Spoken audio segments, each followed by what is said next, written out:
Meni masturaty 3 yaşdagı balabız jıgılıp ketse ele tuşosu kesilgende jıgılbayt bolçu deydi. Şu toora emes.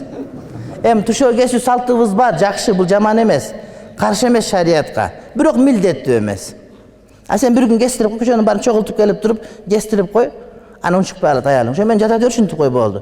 Бирок ниетте, жүрөктө тушоо кестирбесе бала чуркай албай калат дегенден алыс болуш керек. Ал кыргыздын салты динге каршы келбейт.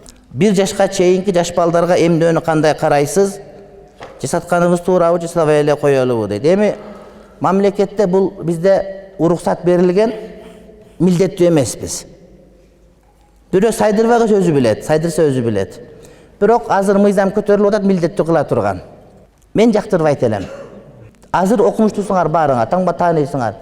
Кечке кино көргөндөн көрө ачып туруп прививка деп жазсаң, ошол жерден чыгат пайда зыяндары. Салыштырып көрсөң көзүң ушунчалык ачылып кетет, өзү эле билинип калат.